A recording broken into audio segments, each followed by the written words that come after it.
이어서 코로나19 상황 이충헌 의학 전문 기자와 자세히 짚어보겠습니다. 자, 이 기자, 닷새 만에 다시 2,000명대네요. 역시 델타 변이죠? 그렇습니다. 델타 변이가 지금 대다수를 차지하고 있고요. 90% 정도 되는 것 같습니다. 우세종이 된 상태고 워낙 전파력이 세다 보니까 그러니까 감염 초기에는 기존 바이러스형에 비해서 많게는 300배 이상 바이러스 숫자가 더 많이 나온다고 하니까 300배요. 그만큼 감염력이 세다는 거죠. 최대가 300배입니다. 시간이 좀 지나게 되면 한 10배 정도. 그래도 많은 숫자죠.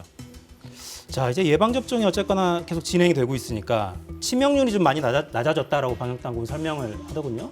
또 최근에 또 하는 이야기를 보면 위중증이 많이 는다는 이야기도 하고 있어요. 이게 좀 충돌되는 것 같기도 한데요.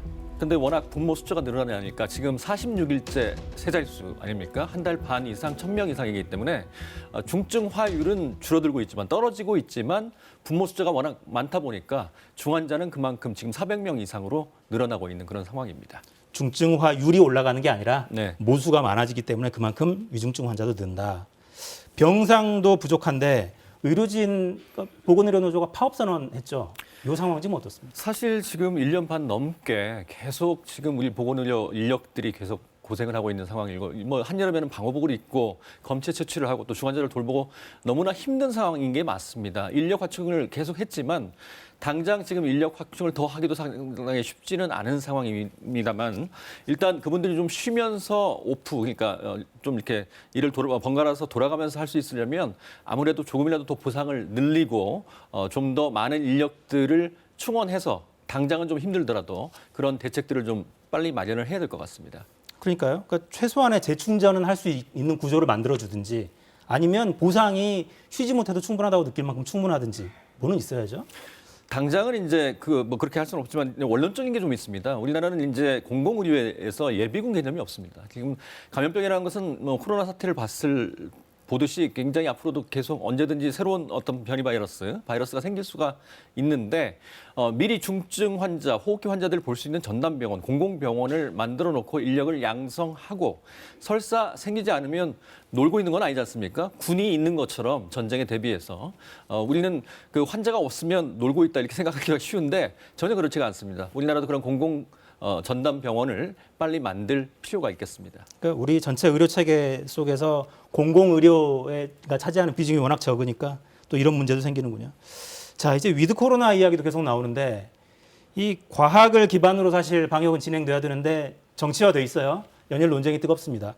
국회에서 논란이 오갔었는데 질의응답 잠시 보고 이어가겠습니다. 9월 4일까지 2차 접종을 완료할 계획입니다. 9월 4일까지요? 근데 네, 9월 그리고- 4일까지 한다더러 지금 현재 27%밖에 되지 않았는데 무슨 이유가 있는 거 아닙니까? 말씀드린 대로 그 1차 접종 했던 분들이 11주 간격으로 지금 아스트라를 맞고 아니, 그러니까 계시고요. 9월 4일 그 2차 접종 기간이 지난주부터 9월 한 첫째 주 정도까지 아니 제가 왜 이 말씀 집중되어 있는 드리냐면 상황입니다. 아까 말씀드린 대로 지금 우리 1차가 중요한 게 아니라 2차 접종을 빨리 하는 게 중요한 거 아닙니까? 솔직히 접종 기간도 뭐 가서 어떤 경우에는 늘릴 수도 있고 좀 당길 수도 있는 거 아닙니까? 얼마 전에 정부 브리핑에서 보면 9말 10초를 얘기했어요. 그때 검토를 하겠다는 겁니까? 아니면 그때 적용을 하겠다는 겁니까? 아마 적용할 수 있는 시점은 70% 이상이 예방접종을 완료한 시점 정도부터 적용을 고려할 수 있을 거라고 생각하고요. 9월 말 10월 초부터는 그거에 대한 준비 작업들, 검토 작업들이 좀 더 공개적으로 진행될 수 있을 거라고 보고 있습니다. 거리두기는 폐지되는 거죠, 그러면? 폐지되기는 어렵고 단계적으로 완화를 해서 공전이 가능한 범위 내에서 자, 이제 이 기자도 의사니까 그 정은경 청장이 약간 한숨 쉬는 모습이 보였는데 2차 접종까지 걸리는 이 기간 설정해 놨는데 이거를 늘리거나 뭐 좁힐 수 있습니까? 그렇게 했죠. 예, 아스트라제네카는 8에서 11주에서 왔다 갔다 했고요. 특히 이제 화이자하고 모더나는 백신 수급이 원활치 않아서 4주에서 6주로 지금 연장한 상태죠. 사실 백신 수급만 원활하다면, 근데 사실 모더나에 달려 있습니다. 화이자 백신은 늦게 도착하거나 그런 적이 없었고요. 모더나 백신은 당장은 지금 수급 급한 불은 끈 상태인데 앞으로 또 수급이 어떻게 될지 잘 모르거든요. 그런데 모더나 수급만 원활하다면 다시 6주에서 4주로 땡기면 좋겠죠. 당길 수만 있다면. 당길 수만 있다면. 네. 근데 그게 방역 당국이 마음대로 그냥 하는 게 아니라 수급을 생각하고 과학적으로 이걸 최대한 효과를 올릴 수 있는 방법을 찾아야 되는 거잖아요. 어쩔 수 없이 늘린 거지 않습니까? 원래는 4주였는데 지금 뭐 백신이 안 들어오니까 6주로 연장을 한 건데 다시 백신이 잘 들어올 수 있다면 4주로 다시 가는 건 정상화하는 거죠. 그러니까 방역 당국이 아주 초반에 백신 확보 관련한 실수를 했던 게 두고두고 정치권에서 계속 이렇게 지적을 받는 거 아닌가 싶어요. 뭐 그런 부분도 있지만 사실 모더나사 책임도 상당히 큽니다. 이게 워낙 큰 대기업이 아니었다가 스타트업 기업에서 이번에 대기업이 된 거거든요. 자체 백신을 자체로 생산하지 않으니까 여러 가지 수급 문제가 전 세계적으로 지금 벌어지고 있는 상황입니다. 원료 확보도 어렵고 자체적으로 생산하는 것도 아니고 네. 모더나가 걱정이군요. 위드 코로나 이야기가 계속 나오는데 전환되는 시점이 11월 정도로 예상이 되는 모양이죠? 제가 예상할 때는 70% 접종 완료하는 시점이 지금 우리나라는 옛날에 인플루엔자 백신을 하루에 200만 명 이상을 접종한 그런 적도 있습니다. 백신이 있기만 하다면. 204만 명인가요? 지금 하루에 100만 명 정도 1차 접종, 2차 접종 합쳐서 하고 있는데 백신만 원활히 들어온다면 얼마든지 10월 말까지 인구의 70%가 접종을 완료할 수 있습니다.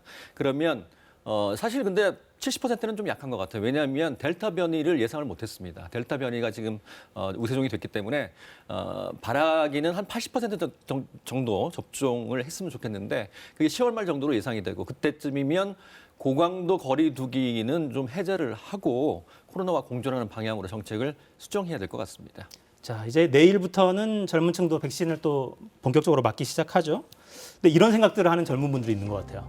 젊은 층은 뭐 감염돼도 크게 중증화될 가능성은 없다고 하고, 근데 반면에 심각한 부작용은 걱정이 되니까 그냥 맞지 말자 이런 생각하는 분들도 있는 것 같은데. 충분히 그럴 수 있죠. 뭐 걸린다고 감기 정도 증상도 젊으니까 나타나지 않을 수도 있는데 그런데 20대가 지금 사망이 8명입니다. 물론 기저질환을 다 갖고 계시고 치명률로 보면 0.02%인데 20대 백신 접종자가 36만 건인데 이 화이자 백신을 맞고 심근염으로 한 분이 사망했거든요. 이걸 수치로 보면 0.0003% 수준입니다. 그러면 치명률이 훨씬 더 높죠. 백신을 맞지 않았을 경우 코로나에 걸렸을 때.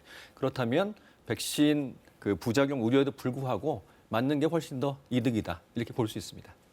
맞는 게 이득인데 그 0.0003%가 내가 되면 어떡하나. 이런 물론 걱정을- 그렇죠. 뭐 사고는 어디서든지 벌어질 수가 있습니다. 네네. 이건 어떻습니까? 그러니까 백신 감염 예방 효과가 91%에서 델타 변이가 우세종이 된 뒤에 뚝 떨어졌다. 이런 이야기도 있던데요. 그런 이야기도 있는 것 같습니다만 그건 사실이 아닌 것 같습니다. 왜냐하면 연구가 여러 개가 있습니다. 코로나 델타 변이가 이제 나왔을 때 아스트라제네카도 보았고 화이자도 봤는데 아스트라제네카는 2차 접종까지 했을 때는 한 66%, 화이자는 한 88% 정도의 예방 효과가 있었던 것으로 돼 있기 때문에 그리고 뭐 조금 떨어진 것 같습니다만 확 떨어진 것 같지는 않습니다. 백신은 그냥 무조건 빨리 맞는 게 이득입니까?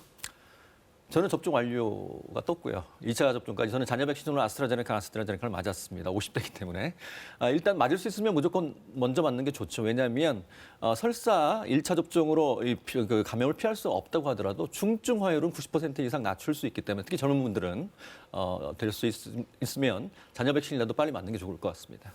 어떤 백신이냐 고르지 말고 그냥 빨리만 맞을 수 있는 백신이 가장 좋은 백신. 아스트라제네카에 대해서 좀 오해가 있는 것 같은데 가장 정통적인 방식으로 만들어진 안전한 백신이거든요. 물론 특이 혈전증이 100만 분에 한 5명 정도 생길 수가 있지만 비교적 안전한 백신이기 때문에 아스트라제네카 맞으셔도 됩니다. 네. 의사이면서 기자인 이충원 기자는 과학으로 계속 강조하고 있어요. 백신은 맞는 게 이득이다. 저도 맞았지 않습니까? 네. 2차 먼저. 접종까지 완료하셨고. 네. 부럽네요. 저는 아직 못 맞았거든요. 저도 기회가 되면 빨리 맞을 수 있도록 노력을 좀 해보겠습니다. 이충원 기자 잘 들었습니다. 네, 오늘 사사건건 준비한 내용은 여기까지입니다. 저는 내일 다시 오겠습니다. 4시엔 사사건건.